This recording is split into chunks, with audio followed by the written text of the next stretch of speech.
a prediction that in a few years, one of the primary uses for Bitcoin will be foreign remittances. Here's another market where banks are profiting in the most disgusting way possible. Every year, immigrants working in countries other than their own send home more than $550 billion in a market called foreign remittances. They send home back to their families, and the average immigrant supports more than 12 people back home, usually an entire community. Most of that money goes into the hands of women who use that money to invest in sanitation, healthcare, and education in their local communities. And this is the market that organizations like Western Union have decided is a great place to make profit. And they make profit to the tune of $175 billion a year by charging the poorest people on the planet 10% or more to send money home. Shame. It's an absolute shame. And here's the great news. We can fix that with Bitcoin within the next couple of years. We can set up networks that allow immigrants to use Bitcoin, sometimes without even knowing they're using Bitcoin, to convert local currency into Bitcoin, transmit the Bitcoin across borders, and convert it back into a local currency with a total cost less than 1%. That's 1 to 2 orders of magnitude reduction in fees. That's taking $175 billion and giving more than $100 billion back to the people who earned it, who can then spend it in the country they work in, or they can send it home so that their wife can spend it in sanitation, healthcare, and education in the local community. That can change the life of 2 billion people. So remember,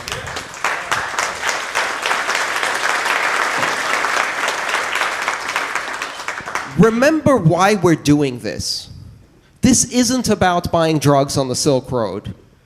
This isn't about enabling criminal activity. Because I look around this room and I don't see too many people who are interested in criminal activity.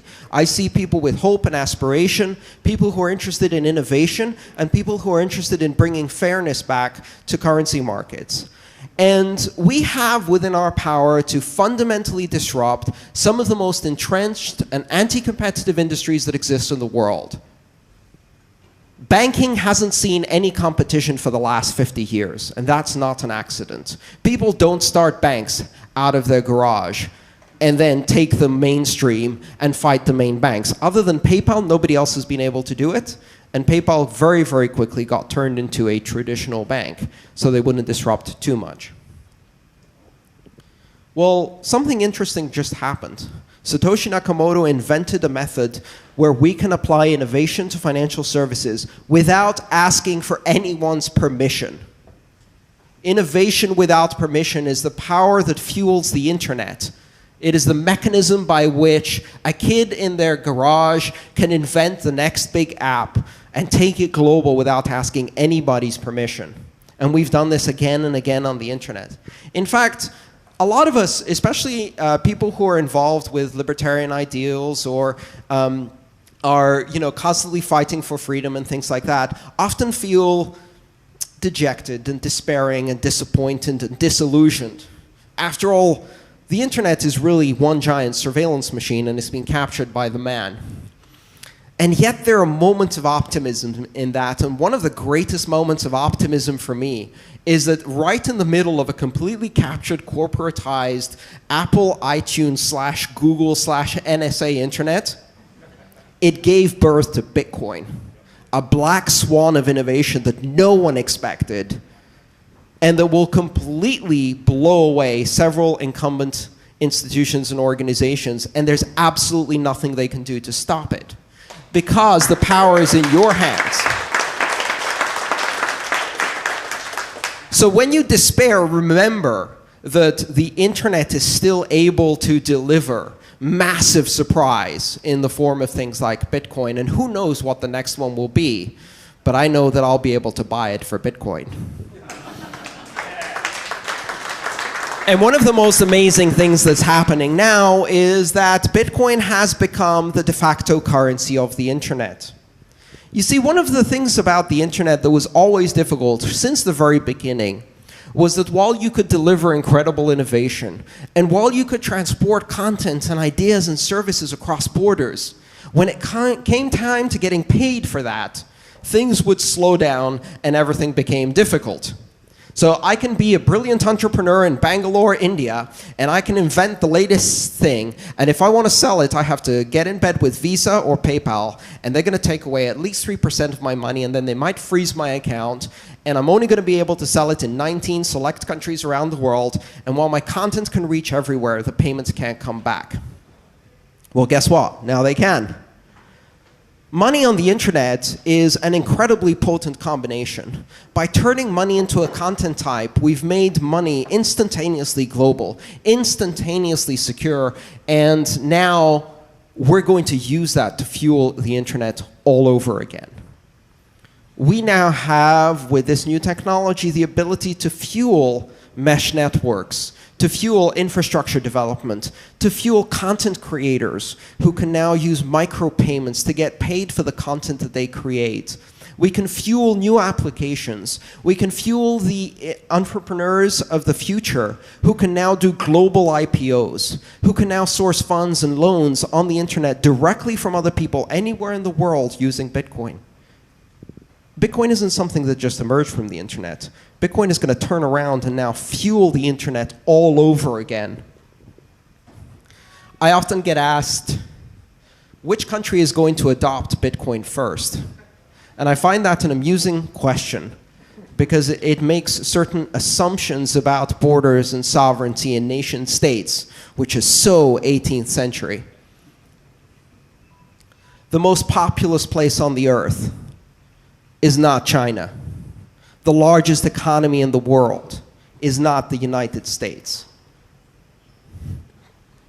The most populous place on the earth is the internet, and the largest economy in the world is the internet, and the internet now has a currency. Thank you. All right. When will Bitcoin reach 10,000? What is this symbol here?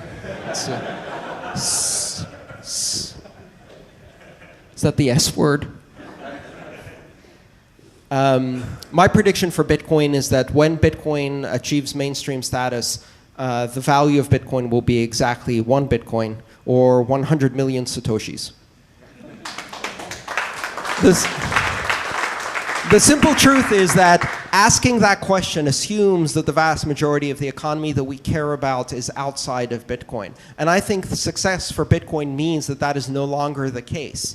To ask the question, how much value in US dollars does Bitcoin have, assumes that the frame of reference is the US dollar, assumes that we want to convert US dollars to Bitcoin, assumes that we care about the economic activity that happens in that economy. That is the same as asking in 1994, how many fax machines will the internet replace? How many long-distance phone calls will it replace? What is the value of the internet if it dominates the long-distance phone call market? And that question makes no fucking sense. But that is exactly the question people were asking in the mid-90s, because to them, that was the paradigm, that was the context. Communications meant that. And to create a new communications medium meant simply replacing the old medium with the new medium, like for like, in a one-to-one translation. You must realize that what we're doing here is not creating a better Visa system so we can go shopping and expend fewer calories when we swipe our cards. That is not the point. And Bitcoin will not be the replacement of e-commerce transactions on Amazon.com with the same e-commerce transactions on Amazon.com in order to buy more plastic Chinese junk. That's not the point here. Bitcoin is not about shopping in the first world. It's about everything else everywhere else. Bitcoin succeeds when a farmer in Kenya can raise money and buy a loan, get a loan to buy seeds from 10,000 lenders all around the world that he has never met through a peer-to-peer lending system. That value was never in dollars. That value didn't exist until Bitcoin comes along and makes it possible for this thing to happen. Bitcoin is all about the things that are not possible with today's money. And that is an enormous economy, far bigger than the existing global economy, because the existing global economy leaves 5 to 6 billion people out of the picture. And so if you imagine Bitcoin as bringing a global transnational currency that is available to all of the people who are today underbanked and unbanked, and people tell me that's a crazy idea because it's never going to happen, because we don't have the infrastructure, because it will take an enormous investment in infrastructure to happen. We know that's not true, because we've already seen this happen with cell phones. Sub-Saharan Africa never got landlines. They just skipped that entire level of technology in a system called leapfrogging, and they jumped directly to cell phones. There are places on the Amazon River where the nearest bank branch is 100 miles downstream by canoe. Those people are not going to get banking because JP Morgan Chase opens a branch. Ever. But guess what? There's a cell phone tower in that village. And that village has a little solar panel, and that solar panel has a Nokia 1000 text messaging phone connected to it, because it's worth having that, and because it's easier to deploy cell phone tower infrastructure everywhere. And now, that Nokia 1000 is a banking terminal, and a Bloomberg terminal, and a Western Union terminal, and a loan origination terminal, and an IPO terminal, and a stock market, and a currency exchange, and a commodity market. And you can do all of those things over text messaging with Bitcoin. So I don't think it's insane to think that when people have this enormous need, if we provide the technology at a level of technology that can be adopted around the world, that this is going to happen. And I would urge you to look at where it has happened before. In Kenya in 2001, they introduced a system that allowed people to transmit cell phone minutes to each other. That system is called M-Pesa. And that system within a year or so became a currency, an informal currency that people started trading in lieu of money because they didn't have any other form of money. They could afford to buy a cell phone, they could afford to buy a plan with minutes because they needed that to communicate with the rest of the world, because that meant economic opportunity for them. So they invested in those things. And then you can imagine this environment where one day someone goes to a shop and says, well, I need some eggs to feed the kids, but I don't have any money. Can I give you 3 cell phone minutes for some eggs? And the shop owner says, sure, whatever, I can always use some more cell phone minutes, and they give some eggs, and a currency is born, just like that.